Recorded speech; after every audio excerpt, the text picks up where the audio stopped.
అందరికీ నమస్కారం. న్యూస్కానికి శుభోదయం.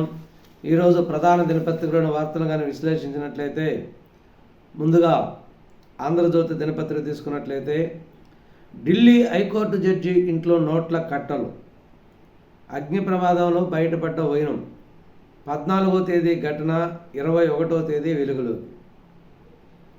హోలీ నాడు జస్టిస్ యశ్వంత్ వర్మ బంగ్లాలో అగ్ని ప్రమాదం.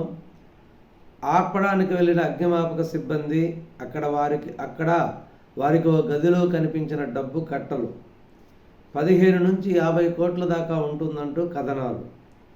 ప్రభుత్వ వర్గాల ద్వారా సిజేఐకి సమాచారం.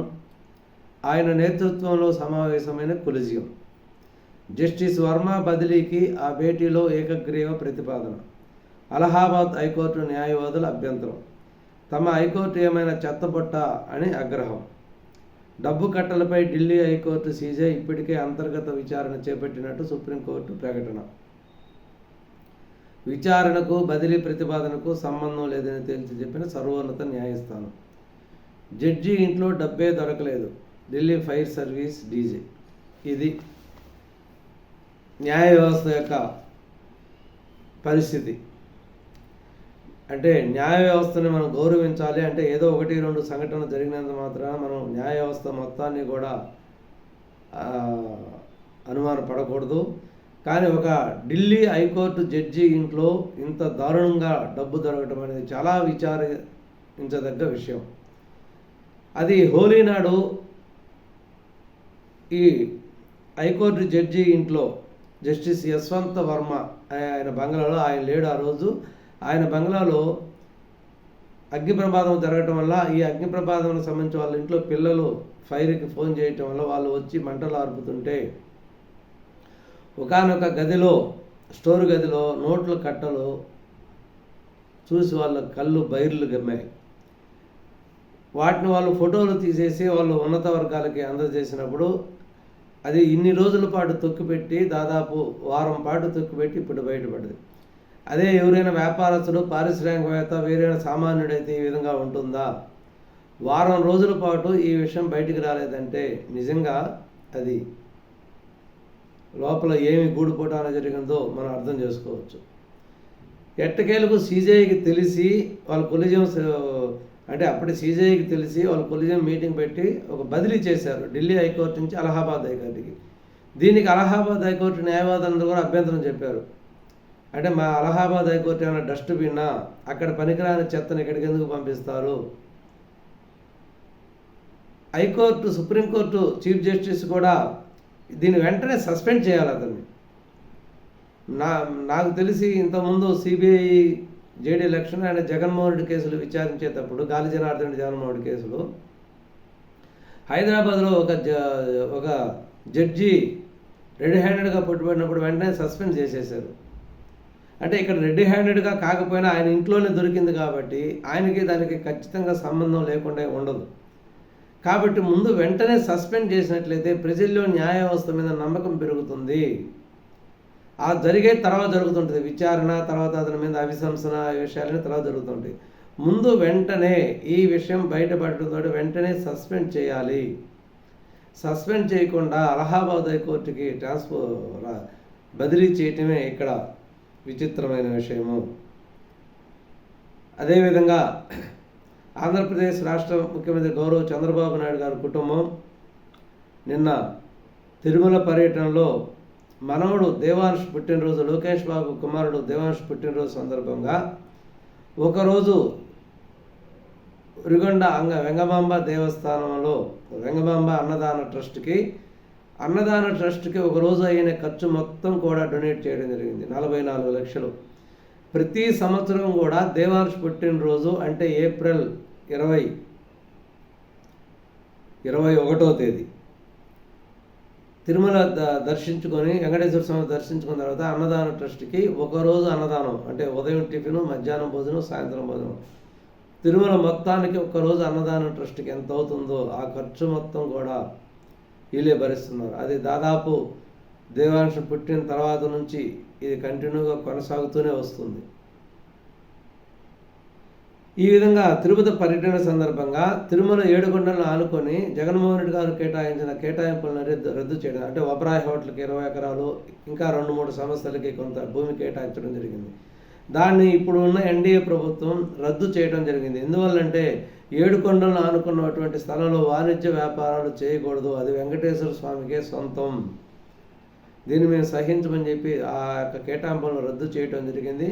నేరుగా చంద్రబాబు నాయుడు గారు ఒబరాయ్ హోటల్ యాజమాన్యంతో మాట్లాడి వాళ్ళని ఒప్పించి దీనికి ఇక్కడ ఎంత స్థలం అయితే రద్దు చేసామో దాన్ని మీకు వేరే దగ్గర ఎక్కడైనా కూడా ఎక్కడ కావాల్సింటే అక్కడ కేటాయిస్తాము అని చెప్పి దీన్ని రద్దు చేయటం జరిగింది. వలపులలో కన్నడ నేతలు సస్పెన్షన్ వేటుపైన ఎమ్మెల్యేలు బయటకు తెస్తున్న మార్షల్. కర్ణాటకను కుదిపేస్తున్న హ్యానీ ట్రాప్. 2 మంత్రులు సహా 48 మంది ఎమ్మెల్యేలపై అశ్లీల వీడియోలు. కొందరు జాతీయ పార్టీ నేతలు, న్యాయమూర్తులవి కూడా. అసెంబ్లీలో వెల్లడించిన మంత్రి రాజన్న. వెనుక డీకే శివకుమార్ ఉన్నారని బీజేపీ, కాంగ్రెస్ నేతల అనుమానాలు. అసెంబ్లీలో గందరగోళం. 18 మంది బీజేపీ ఎమ్మెల్యేలపై 6 నెలల సస్పెన్షన్. కర్ణాటక అసెంబ్లీని, కర్ణాటకను కుదిపేస్తున్న అంశం హనీ ట్రాప్.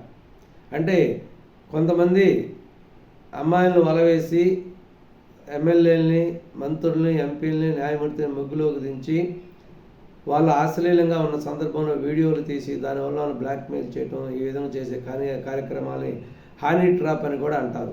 ఇటువంటి హనీ ట్రాప్ దాదాపు 48 మంది ఎమ్మెల్యేలపై, 2 మంత్రులు, 45 మంది ఎమ్మెల్యేలు, అనేక మంది ఎంపీలు అశ్లీల వీడియోలు బయటపడటం జరిగింది. దీనివల్ల అసెంబ్లీలో గందరగోళం ఏర్పడింది. టోటల్గా 18 మంది బీజేపీ ఎమ్మెల్యేలపై 6 నెలల సస్పెన్షన్ వేటు వేయడం జరిగింది. మందులపై ఆపరేషన్ గరుడ. రాష్ట్ర వ్యాప్తంగా 645 మెడికల్ స్టోర్స్, ఏజెన్సీలలో ఏకకాలంలో తనిఖీలు. అవకతవకలకు పాల్పడిన వారిపై కేసులు. కొన్ని చోట్ల నిషేధిత మందుల స్వాధీనం. మెడికల్ షాపుల్లో కూడా ఈ మధ్య డ్రగ్స్ అమ్ముతున్నారని, నిషేధిత మందులు అమ్ముతున్నారని వార్తలు రావడంతో రాష్ట్ర వ్యాప్తంగా విజిలెన్స్ అండ్ ఎన్ఫోర్స్మెంట్ వాళ్ళు ఒకేసారి ఈ మెడికల్ షాపుల మీద దాడులు చేయటం, వాటిని ఏకకాలంలో తనిఖీలు చేయటం జరిగింది.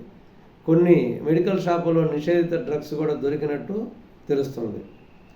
సేవకు సరైన సమయం. రాష్ట్రంలో టైం బ్యాంక్ ఆఫ్ ఇండియా సేవలు. శనివారం నో బ్యాగ్ డే. అంటే శనివారం స్కూల్కి వెళ్ళే పిల్లలు ఎవరు కూడా బ్యాగులు తీసుకెళ్లాల్సిన అవసరం లేదు. ఫీజు రియంబర్స్మెంట్కు 600 కోట్లు విడుదల. త్వరలో మరో 400 కోట్లు. విద్యాశాఖ కార్యదర్శి వెల్లడి. విద్యార్థులపై ఒత్తిడి చేయవద్దని యాజమాన్యాలకే హెచ్చరిక. వివేక హత్య కేసు విచారణ ఎంత జాప్యమా? తెలంగాణ హైకోర్టు, సిబిఐకి తెలంగాణ హైకోర్టు నోటీసులు. ఎందుకు జాప్యం అవుతుంది? దీని మీద త్వరగా ట్రయల్స్ స్టార్ట్ చేయండి. ట్రయల్స్ స్టార్ట్ కాకపోవడానికి కారణం ఏంటని ప్రశ్నించడం జరిగింది. నిందితులు కూడా స్పందించాలని ఆదేశం. వారికి వ్యక్తిగత నోటీసులు పంపేందుకు సునీతా రెడ్డికి అనుమతి. విచారణ 4 వారాల వాయిదా. ఏడాదిన్నరలో సిఆర్పిఎస్ 207 దశలోనే హార్డ్ డిస్క్ పత్రాలు ఓపెన్ కావడం లేదంటూ నిందితులు అడ్డుపరులు. ఇలాగైతే 7 ఏళ్లకు విచారణ మొదలవదు. వెంటనే ట్రయల్ ప్రారంభించాలి. 6 నెలల్లో పూర్తి చేయాలి. ఆమె తరపున న్యాయవాది అభ్యర్థన. వివేకానంద రెడ్డి కేసులో కూడా కదలిక వచ్చేటటువంటి అవకాశం ఉంది. అదేవిధంగా ఇంకా సాక్షి దినపత్రికను కానీ తీసుకున్నట్లయితే, కొత్త కొలువులు దేవుడెరుగు, ఉన్న ఉద్యోగాలు హుష్. మేనిఫెస్టోకు బందపెట్టి కూటమి ప్రభుత్వం విన్యాసాలు. అసెంబ్లీ సాక్షిగా ఆర్థిక విధాన ప్రకటన పత్రం ద్వారా బట్టబయలు. గత ఏడాది నవంబర్లో చూపిన ఉద్యోగాల సంఖ్య 11.79 లక్షలు. బుధవారం అసెంబ్లీలో ప్రకటించిన ఉద్యోగాల సంఖ్య 9.79 లక్షలు. అంటే గత నవంబర్లో వైసీపీ ప్రభుత్వం అనేది ఉద్యోగస్తుల లెక్క చూపింది. సహజంగా వైసీపీ ప్రభుత్వం అనేది ఏ లెక్కలు కూడా కరెక్ట్గా చెప్పదు. అన్ని లెక్కల మాదిరిగానే ఉద్యోగ లెక్కలు కూడా 11.79 లక్షలు చూపించింది. బుధవారం అసెంబ్లీలో ప్రకటించిన ఉద్యోగాల సంఖ్య 9.79 లక్షలే. ఇది ప్రభుత్వ ఉద్యోగస్తుల సంఖ్య. అంటే అప్పుడు వాలంటీర్లతో కలిపి వైసీపీ ప్రభుత్వం ఆ లెక్క చూపించింది. ఎన్డీఏ కూటమి ప్రభుత్వం వచ్చిన తర్వాత వాలంటీర్లను పూర్తిగా తొలగించడం జరిగింది. ఎందుకంటే నవంబర్లో వాళ్ళు లెక్క చూపించారు, కానీ ఎలక్షన్కు ముందు వాళ్ళే చాలామంది ఉద్యోగస్తులను తొలగించడం జరిగింది. మరి అది వాలంటీర్ని తొలగించింది వైసీపీ ప్రభుత్వమే, ఎన్డీఏ ప్రభుత్వం కాదు. ఎందువల్లంటే ఎలక్షన్కి ముందు వాళ్ళకి సంవత్సరం రీఅగ్రిమెంట్ జరుగుతూ ఉంటుంది, కొనసాగింపు. అవి పర్మనెంట్ ఉద్యోగాలు కాదు, కాంట్రాక్ట్ బేస్ మీద, అంటే గౌరవ వేతనం తీసుకునేటటువంటి ఉద్యోగాలు. వాళ్ళని ప్రతి సంవత్సరం కూడా వాళ్ళని రెన్యువల్ చేయాలి. అలా రెన్యువల్ చేయకుండా వాళ్ళ చేత బలవంతంగా రాజీనామా చేయించారు వైసీపీ ప్రభుత్వం. ఎందుకంటే వైసీపీకి ఎలక్షన్లో నేరుగా లబ్ధి చేకూర్చేందుకు. ఎన్డీఏ ప్రభుత్వం వచ్చిన తర్వాత వాళ్ళని రెన్యువల్ చేయలేదు, తీసుకోలేదు, ఉద్యోగాలను తీసేయలేదు. ఇక్కడ వాళ్ళని రెన్యువల్ చేయలేదు, తీసుకోలేదు. ఎందుకంటే ఆ వాలంటీర్ల ఉద్యోగానికి సరైన విధానం లేదు, సరైన పద్ధతి లేదు, వాళ్ళకి పని లేదు. ఇట్లా అస్తవ్యస్త రీతిలో వాళ్ళని మళ్ళీ తీసుకోకుండా ఉంచడం జరిగింది. తిరుమలలో కొత్తగా మరో ట్రస్ట్, శ్రీవారి ఆలయ నిర్మాణ ట్రస్ట్ పేరుతో ఏర్పాటు, సీఎం చంద్రబాబు వెల్లడి. దీని ద్వారా వెంకటేశ్వర స్వామి ఆలయాల నిర్మాణానికి నిధుల సేకరణ, శ్రీవారి ట్రస్ట్ కొనసాగుతుందని స్పష్టీకరణ. అప్పుడు వైసీపీ ప్రభుత్వం శ్రీవారి ట్రస్ట్ అనే దాన్ని ఏర్పరిచి దాతలు ఇచ్చినటువంటి నిధులు అవన్నీ కూడా శ్రీవారి ట్రస్ట్ ద్వారా కొంత దారి మళ్లించినట్టు కూడా వార్తలు వస్తున్నాయి. కానీ ఇప్పుడు ఎన్డీఏ ప్రభుత్వం వచ్చేంత వాటి అన్నింటిని ప్రక్షాళన చేసి శ్రీవారి ట్రస్ట్ కొనసాగుతుంది. దీంతో పాటుగా కొత్తగా ఒక ట్రస్ట్ పెట్టి దీని ద్వారా అన్ని రాష్ట్రాలలో గుడులను నిర్మించే విధానానికి ఆ ట్రస్ట్ అనేది ఉపయోగపడే విధంగా ఉంటుంది. దాతలు అవన్నీ కూడా గుడి నిర్మాణానికి అవసరమైన నిధులు దానికి అందిస్తారు. అన్నదానానికి అవసరమైన నిధులు మరియు కొన్ని టికెట్ల ద్వారా సపరేట్ చేయడానికి వాటి ద్వారా వీటికి వస్తుంది. దేని ద్వారా సపరేట్గా పనిచేస్తూ ఉంటుందని చెప్పడం జరిగింది. ఇది ఈరోజు వార్తలను ముఖ్యాంశాలు. మరొక ముఖ్యమైన విషయంతో మళ్ళీ కలుద్దాం. నమస్కారం, ధన్యవాదాలు.